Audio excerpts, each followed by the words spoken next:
it's like finding the root cause of the problem, especially in politics, is essentially impossible because You can't. first of all, everybody's going to be covering their butts. That's Yeah. just the human nature. But I've just seen it at work. Something we would have to do like root cause analysis, and there are ways to do it. But one of them, the simplest one, is that you ask why 5 times, right? Five.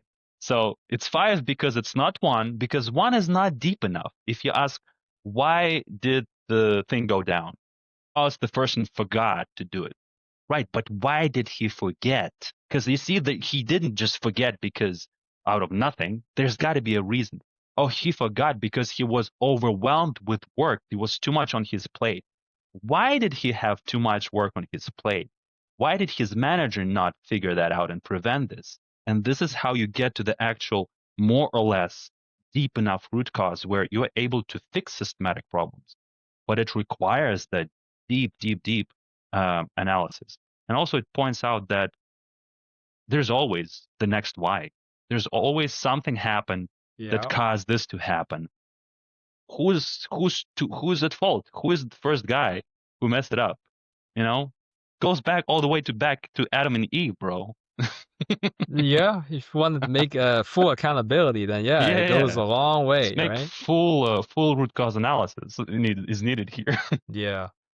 Which is why, I mean, of course, we can't speak for anybody but ourselves, but like exactly, at least for me, like I'm all about the calm and peaceful life, Like I don't know why anybody would even get worked up over anything, and that's just me.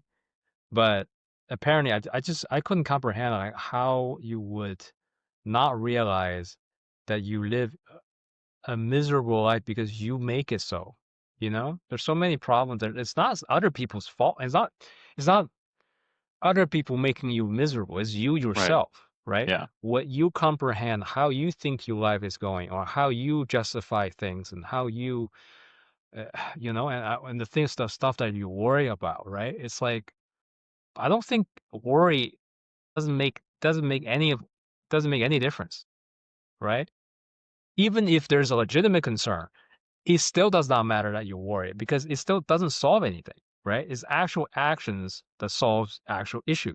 If you have a problem, you fix it. Otherwise, worrying about it is not gonna, you know, do anything at all.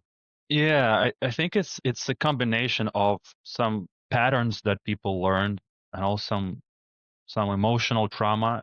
But what I'm really curious about is that how in some people, I mean, in all kinds of people, it's so rooted that it just doesn't result. Like it keeps repeating again, and it's the same cycle, type of things. Like I was like, how do you not notice? Because at some point, like if you just keep burning your hand on the stove, you got to be able to like, oh, all right, yeah, so you got to get rid of the stove. It's just, or not put it there. But in so many things, we just don't notice it. We don't see it, you know? Uh, that's where kind of mindfulness is supposed to come in. But that's where like my current curiosity lies. Like, how do you always be on top of it? How do you always detect what's happening? Because for some reason, we're just not able to.